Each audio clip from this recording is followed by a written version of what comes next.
Barchalarga assalomu alaykum. Barchalarga xayrli kun vatandoshlar. Shifokor Muhammad Telegram kanal a'zolari, YouTube kanal a'zolari. Xo'p, azizlar, hozirgi kunda bolalar o'rtasida jinoyatchilik juda avj olayotganga o'xshayapti. Hozir men sizlarga bir Rossiyada bo'lib o'tgan voqeani ko'rsataman va undan keyin gaplashamiz.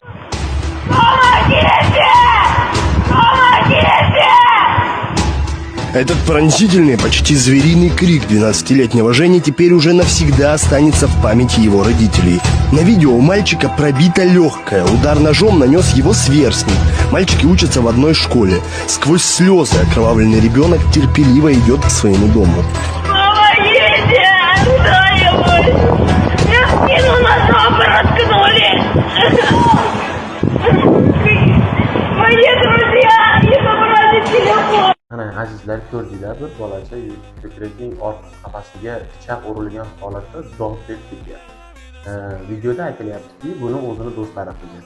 Bu gapim bilan nima demoqchiman? Hurmatli ota-onalar, farzandingizni birinchi o'rinda nimaga qiziqishi, nimalar qilayotganlari, qayerga borayotganlari, kimlar bilan do'st tutinayotganiga e'tibor bering. Bu ikkinchi o'rinda balog'at yoshda farzand bilan ota-ona do'st bo'lishi kerak. Do'st bo'lishga, sirlashga, bolani iloji boricha ishda bo'lish kerak.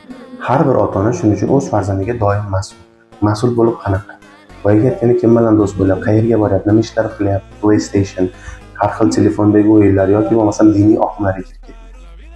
Azizlar, bitta narsa bor. Bolani 8 yoshdan keyin tushunish kerak, eshitish kerak. 16 yoshdan 25 yoshgacha bola bilan do'st bo'lish kerak. Bir marta bola quyushqondan chiqib ketsa, boshqa qayta o'zini holatiga tushmaydi. Shuning uchun agar bolangiz telefonda yoki bo'lmasa kompyuterxonalarda har xil mana bunday o'q otib, odam o'ldirish o'yinlari o'ynayotgan bo'lsa, unga chora ko'rish kerak.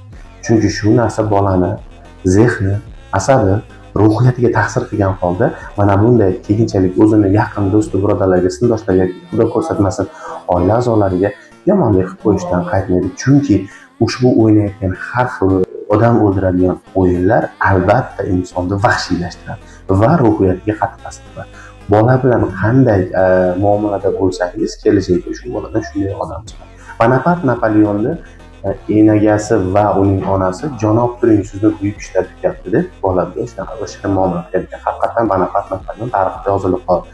Xuddi shunaqa xalqqa, millatga foydasi tegadigan farzandlarni tarbiyalash har bir ota-onaning burchidir. Ushbu videoga bee'tibor bo'lmang va ushbu videoni yaqin do'stingizga ulashib qo'ying.